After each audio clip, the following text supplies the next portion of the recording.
আমরা যখন আমাদের হাতে এই দেশের 5 আগস্টের পরে যখন এই মুজিববাদীদের, এই আওয়ামী লীগ, এই 14 দলীয় সন্ত্রাসীদের প্রত্যেকটি বাড়ি চুরমার করে দেওয়ার ক্ষমতা ছিল, সেদিন আমরা নিজেদেরকে সংবরণ করেছিলাম বলে আজকে তারা এই সাহস করতে পারছে। এই লড়াইয়ের জন্য আমরা প্রথমে বলেছিলাম যে মুজিববাদ এর মূলোৎপাটন করতে হবে, কিন্তু মুজিববাদের শিকড় এমন গভীরে প্রথিত বাংলাদেশে যে একে কালচারালি, ইন্টেলেকচুয়ালি, পলিটিক্যালি সকল অর্থে মোকাবেলা করার যে শক্তি সামর্থ্য, এই শক্তি সামর্থ্য অর্জনের চেষ্টা অথবা লড়াইয়ের দিকে এগুলোর চেষ্টা আমরা খুব কমই দেখেছি। এই ইনকিলাব কালচারাল সেন্টার একটা উদ্যোগ, এর বাইরে আমরা খুব কমই উদ্যোগ দেখেছি। আমি অনেক বড় উৎসাহমূলক বক্তব্য দিতে পারবো না, আমি শুধু কয়েকটা নিজেদের আত্মসমালোচনা করে 1-2 মিনিটে শেষ করব।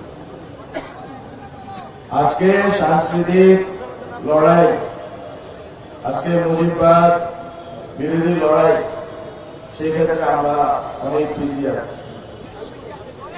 আমরা পিছিয়ে আছি কেন?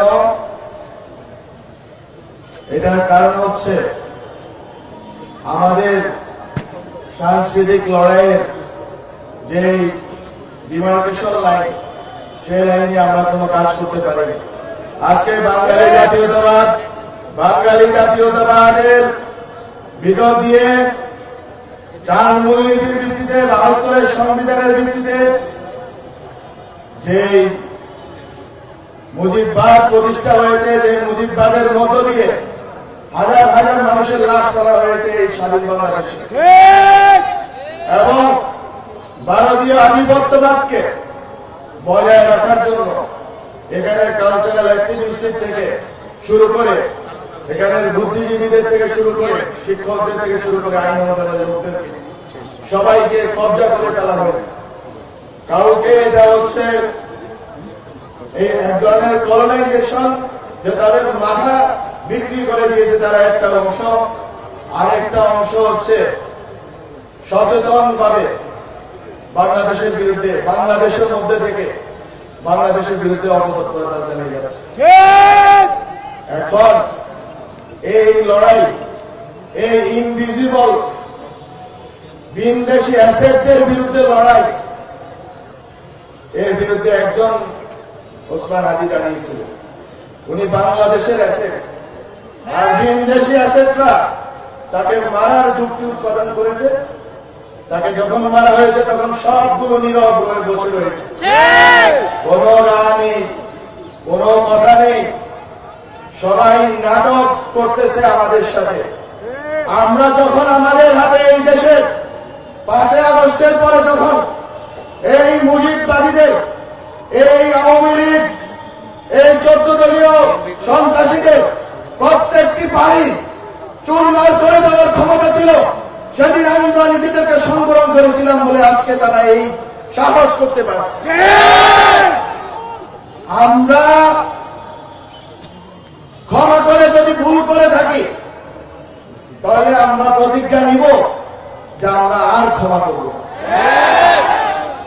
আমরা যদি দয়া দেখিয়ে, আমরা যদি মনে করে থেকেছিলাম যে আমরা এই দেশকে, এই দেশের ভিতরে রাজনৈতিক লড়াইকে, রাজনৈতিক দ্বন্দ্বকে এই দেশের ভিতরে মোকাবেলা করব, যারা এই দেশের বাইরে এই দেশের লড়াইকে নিয়ে গেছে তাদেরকে হুঁশিয়ারি করে দিতে চাই যে যদি এই দেশের লড়াই এই দেশের বাইরে যায়, তাহলে এই দেশের মুক্তির লড়াইও এই দেশের বাইরে যাবে।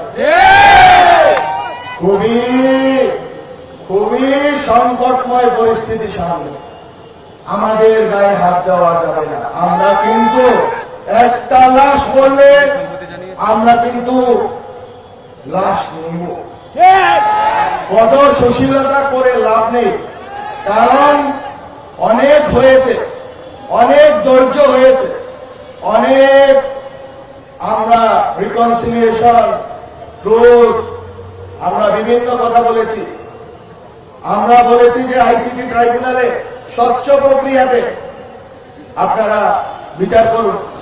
বিচার চলমান আছে, তো বিচারের বদলে আজকে বিচার চলমান আছে একদিকে, আরেকদিকে এই আইনের বাক্যকে বলিয়ে এই দেশ থেকে বেরিয়ে ভারতে আশ্রয় দিবেন, ভারত থেকে আপনারা বাংলাদেশে সন্ত্রাস করার উস্কানি দিবেন এবং সন্ত্রাস চালাবেন, আমার ভাইয়ের উপর গুলি চালাবেন। আমরা এটা বরদাস্ত করবো না, আমরা এটা বরদাস্ত করবো না। কিভাবে করবো না? এখানে বাংলাদেশে ভারতের এবং বিদেশিদের যারা স্বার্থ রক্ষা করবে তাদের অনিরাপদ থাকতে দেওয়া যাবে না। আমরা যদি নিরাপদ না থাকি এই দেশে আমাদের শত্রুরা নিরাপদ থাকতে পারবে। এটা হচ্ছে বেসিক কন্ডিশন। আমি আর কথা বলাবো না, কিন্তু আপনাদেরকে এই আমাদের শরীরের জোশ, গরম, শক্তি, বিপ্লব সবকিছুর আছে।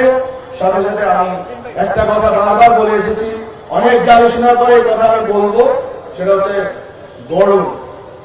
আপনারা ইনকিলাব কালচারাল সেন্টারের মতো সেটার আদর্শ রাজনৈতিক অবস্থান যাই থাকুক, জুলাইয়ের পক্ষে ছিল।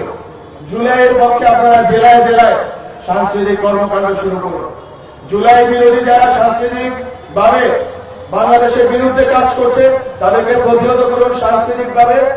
এখানে শিক্ষকরা মিডিয়াতে এবং আইন আন্দোলনে যারা জুলাইয়ের বিরুদ্ধে কাজ করছে তাদেরকে তাদের মতো করে প্রতিরোধ করুন।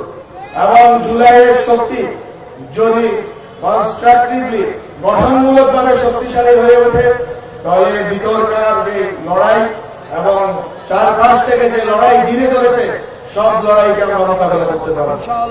আপনাদেরকে আমি আমার সংগ্রামে সালাম জানিয়ে শেষ করি। ইনকিলাব জিন্দাবাদ।